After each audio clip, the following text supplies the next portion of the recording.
जानेवारी महिन्यातल्या शेवटच्या आठवड्यामध्ये म्हणजे 29 तारखेपासून मलंगडाची यात्रा जी आहे ती यावर्षी प्रस्तावित आहे.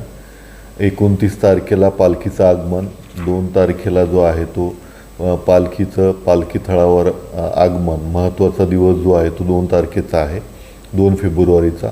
आणि शेवटचं जे घुसळचा कार्यक्रम जो आहे तो 6 फेब्रुवारी रोजी असणार आहे. आणि त्यानंतर या यात्रेचं जे आहे ते समारोपन होणार आहे. यामध्ये SDM ऑफिसमध्ये सर्व जे प्रशासनाचे स्टेक होल्डर्स आहेत यांची आज बैठक बोलवली होती. त्यामध्ये पूर्ण प्रशासनाने जी तयारी करावी लागते या सूचना ज्या आहेत त्या संबंधित प्रत्येक विभागाला देण्यात आलेल्या आहेत. यामध्ये SDM ऑफिस, त्यानंतर ACP office, senior PI, hill line, तसेच स्थानिक ग्रामपंचायत, PWD, फायर विभाग या सर्वांना बोलवण्यात आलं होतं.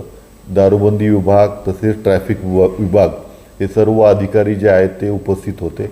त्यांना दरवर्षीची जी काही आपल्याला कारवाई करणं अपेक्षित असतं याबद्दल विस्तृत सूचना देण्यात आलेल्या आहे आणि त्याप्रमाणे शेवटच्या आठवड्यापर्यंत एक चांगली तयारी तिथे करायला सांगितलेली आहे.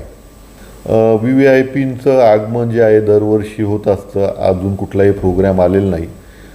पोलिसांचा बंदोबस्त 2 टप्प्यांमध्ये असतो. पहिला जो टप्पा आहे त्यामध्ये जवळपास 450 पोलिसांचा बंदोबस्त तिथे असतो. तो दिनांक 29 जानेवारी ते 1 फेब्रुवारीपर्यंत असतो. आणि दुसरा टप्प्याचा जो बंदोबस्त आहे जवळपास 750 पोलीस अधिकारी कर्मचारी, SRPFचं 2 प्लटून्स आणि बरेचसे ज्यांनी अगोदर हा बंदोबस्त केलेला आहे त्या बंदोबस्तातील अधिकारी कर्मचारी, गोपनीय स्टाफ जो आहे तो आपण त्यांना पाचारण करत असतो. दरवर्षी ट्रस्टतर्फे तिथे लाईटची व्यवस्था, CCTV आणि तिथले पूर्ण जे दुकानं असतील त्यांना योग्य त्या सूचना देणे, तिथं अग्निरोधक यंत्रणा उभारणे आणि बॅरिकेटिंग करून घेणे या सगळ्या सूचना ज्या आहेत त्यांनी आज जे ट्रस्टी उपस्थित होते त्यांना लेखी स्वरूपात देण्यात आलेल्या आहेत. आणि त्यांनी मागच्या वर्षाप्रमाणेच यावर्षी एक चांगलं नियोजन ते करण्याचं जे आहे त्यांनी आश्वासन दिलेलं आहे.